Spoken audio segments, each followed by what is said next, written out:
Mike.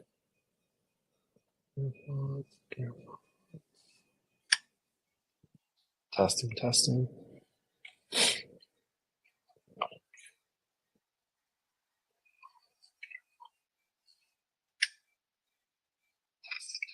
All right, we're in business. Okay.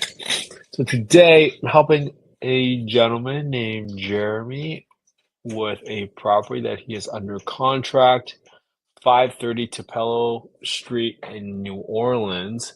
They bought for 305 and they got the property at $30,000 down payment, and there is a $275,000 seller finance note, no interest, but the payment every single month is $1,234.68, and there's a balloon in 72 months and 6 years for $186,000. All right, let's take a look at what we got. All right, this property is listed for rent, interestingly enough, for $1,250. See if I can find this on Zillow really quick. Oops. 530.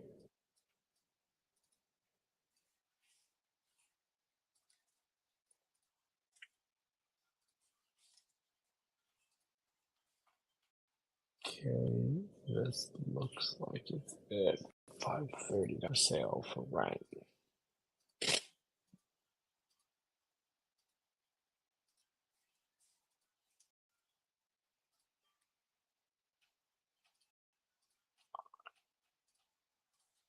Five three zero Tupelo. Oh, look at this little Zillow. There it is. What I'm looking for is there's a problem. Okay, so it's been listed for 215 days, but there's only 23 contacts, which tells me that this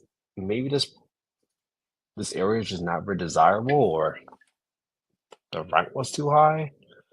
Okay, let's go ahead and take a quick look at this area. So let me look at the crime score. So for those of you that are following along, I'm going to tophap.com, tophap.com, checking on the neighborhood crime score, and I got a crime index of 142. Definitely a little high. All right. Now, this is in New Orleans. This is pretty close to the water, so I'm assuming this must be in a flood zone. Let me take a quick look at just for sale properties. 1 second. All right, New Orleans. Okay. Let's find a property just in the area, just so I can look up whether or not this property is in a flood zone. And I believe I was right over here, if I remember correctly. Robbie. So it's essentially right in this area. So when you zoom in, I just want to see if I'm in the flood zone. So 530.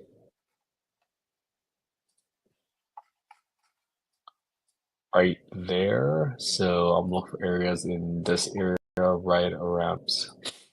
That was from yesterday. So I'm looking at area right here to this property. And all I'm looking for is whether or not it's in a flood zone. So let's take a quick look here. This property is 5-bed, 4-bed, 5-bed, 4-bath for 120 grand. Okay. Flood.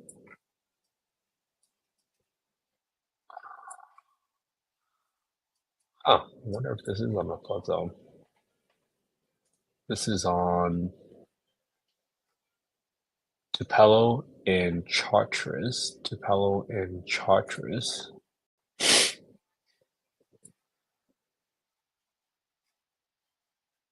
Chartres is right here. Where's Tupelo?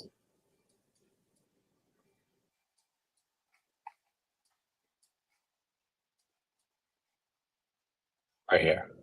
Okay, maybe it's not in a flood zone. Okay, that's a better sign. All right. Good to know that's not a flood zone. Let's go ahead and take a look at the FMRs. So typically I start with the FMRs, And these properties are under contract. I'm going to take a quick look at this area. So this property is in county. Let's take a quick look.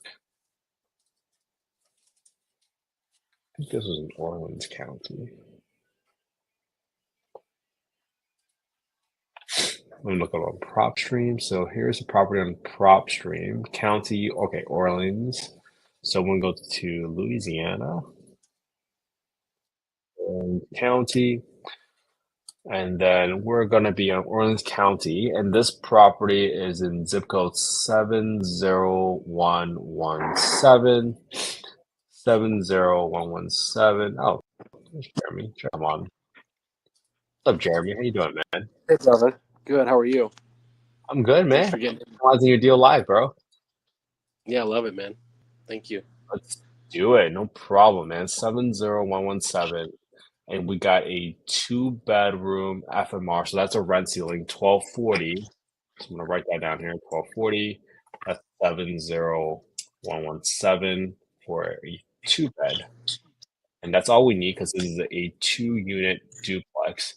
And then what I'm gonna do is I'm gonna get the market rents.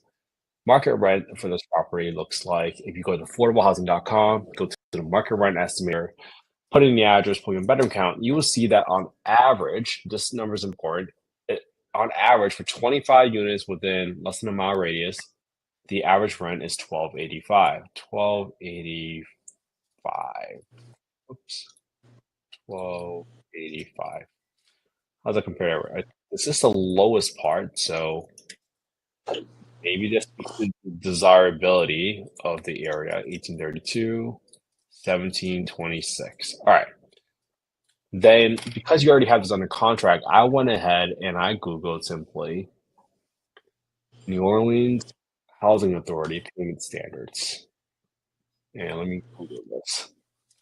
So in every single jurisdiction, there's typically a housing authority either by city or by county that publishes payment standards. Now, if you know that you want to be in contract for a specific property, payment standards is probably going to be the more accurate number you want to go after. So this says here 701. So 70117 is not in this list, so it says all those zips. So this tells me that all the other zip codes, these are probably your more affluent ones because you see that they're adjusted higher. Your payment standard is 1362. So that's your ceiling, right? And that is also inclusive of utilities, payment standards. So if you don't provide utilities, typically you got to see what the utility allowance is by the housing authority and subtract that out. Okay, so that's how you would back into your rent ceiling. But for the purpose of today, because the rent ceiling is 1240 and your average rent is 1285.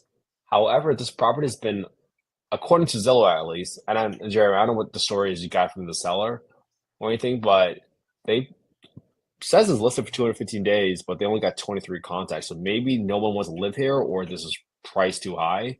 So that's why I don't think you can underwrite using 1250 per unit to rent. Maybe a little bit lower, 1150. So 1150 times 2, just so you can get it out, so it doesn't sit empty for a whole year. Any color you can add there, Jeremy, for this property, if you're there. Yeah, I'm here. I don't know the story with that. That seems odd. So that's strange. As far as Section 8 rent, though, what would that look like as far as marketing for that? And If you market for that, you can market the same way. You can market on Zillow, and just in the description you would say, "Hey, we will accept Section 8 vouchers." You can also market on affordablehousing.com. You just go right here and just plug in your property and list your property right here. Relatively simple. And so would you go?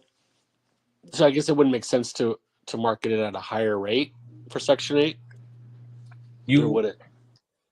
You could, but then typically your housing authority, they're going to look at the rent reasonableness test, okay? The rent reasonableness test, let me get you the exact definition. Everyone's a little bit different. So this is a good one. In regulated localities, rents are limited to the lesser of the PHA determined reasonable rent or the rent controlled amount, and then you are always making sure that a unit that's supported by grant funds is not more expensive than a similar unit that is not supported by grant funds. So you can't charge more rent technically to a voucher holder simply because they are a voucher holder, right? The housing authority is going to look at other rents in the area. So if if this property at 1250 is not renting out, they're going to be like, you can't get 1250. They might look at the condition of the home, location of the home, etc. But that's something you want to be wary about because for some reason, no one wants to live here. For some reason, I don't know why. I'm not speculating. Maybe there's just some glitchy thing that's happening, but you probably want to figure out why was this property listed for 1250 for such a long time, and it was just never leased out. Like what's going on that street, right? Right. That's something I don't know. So Yeah. I don't know that Okay. market enough. I just knew that the crime score was pretty high. If you look at top.com, crime score was about 142. National average is 100. And I typically look for, like, I live in an area where it's 88. So that's just what I look for, but doesn't necessarily have to be that way. So just something for you to keep in mind. So for this Love it. property, right, let's plug in some numbers. So if I assume, let's just say 1150, right? I got 305,000 for the purchase price. Do you know what the renovations looks like for this property? What are you guys estimating? I'm hearing it's in good condition.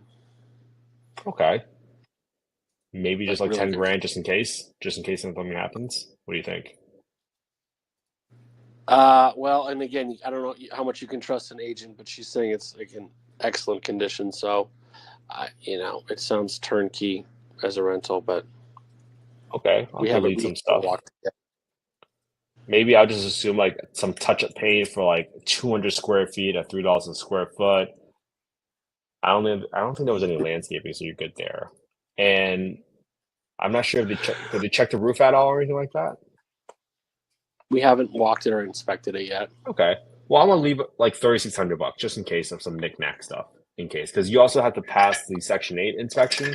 So they typically have a housing quality inspection checklist that the housing authority will typically publish. So you just want to go through that list before you essentially ask the section inspector to come out. Because the last thing you will want is for you to fail the inspection and then have to wait a month or 2 months or 3 months for the inspector to come out.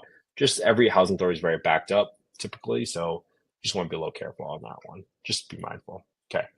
So we've got 2,300. You said the property taxes were about 225. I don't know what the insurance looks like, so I'm just gonna put in just like 200 bucks for now a month. Because all I know is that insurance in New Orleans is always and consistently going up. So I want to be a little more conservative here, but you can mess with the numbers, man. When you go and get an insurance quote from a broker, then you can just adjust upwards and downwards and determine whether or not it's a deal for you. I typically always Right. set aside 10% for maintenance.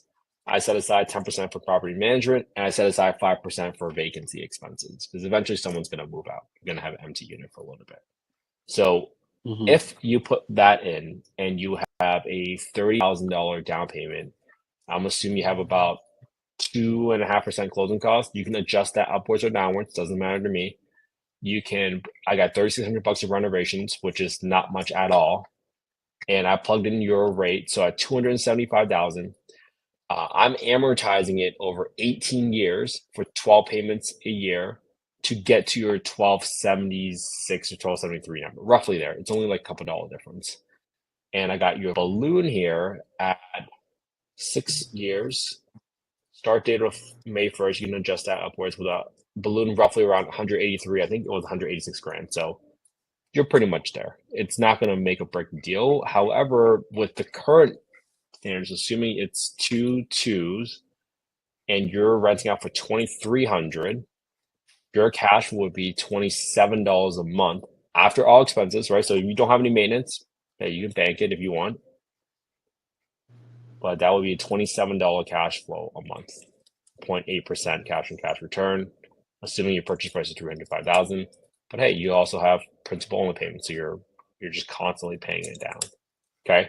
If your insurance number is cheaper by 100 bucks a month, so let's say it's 100 bucks only, now all of a sudden you're about 3.7%, and you'd be cash flowing 127, 3.7%. So I'm just going through the process with you, and obviously you can take it or leave it, but I don't think your rent will exceed 1240 no matter what, because usually that includes a little bit of utilities in there. So max maybe it's 1200 times two. And if you do get 2400, then now all of a sudden you're up to about $200 in cash flow. Right, so 4 bedrooms. So this is 4 4. Just go through on a rent. $2,400 is your rent, so that's a little different than other scenarios. Your cash flow now would be about $202, and your cash and cash return will be 5.9%, assuming everything else stays constant with a $305,000 purchase price and $3,600 rehab, roughly. So that's what I got for you. And even if you get the best case 1240, then you'd be about 7.6%. So not a bad deal. But I think your more conservative number is probably going to be right around here as like almost a break even. So you get a property for free, it's essentially paying it down itself. If you want to ask the housing authority, typically they'll say, no, we will not give you more rents than what the market rent is. But, right, that's what you're looking for. You're looking for the but. And you want to ask them, what do you guys take into consideration more? Is the bathroom, is the locality? And sometimes you might get lucky and get someone that's really helpful, and they might tell you exactly how to determine rent in the area and what the demand is for 2 bedroom units in that area. Sometimes there are veteran vouchers that might pay a little bit more. So that's another consideration for you to think about if you want to make this a better deal. So as is a Section 8 housing choice voucher. I think your closer rent is probably about 2,300 based on what I've seen so far.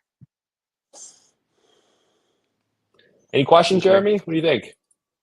No, it's good, brother. I appreciate it. No problem. Thank you, man. You do No a great problem. job. Hey, how are you on Instagram at all or anything like that, man? No, just mainly Facebook. Cool. If you guys ever want to reach out, Jeremy seems a guy with the deals, so reach out to him and get to know him in the community. Thanks, Jeremy. Thank you, brother. Talk to you I soon. appreciate it. Talk to you soon. Thank you. Okay, bye.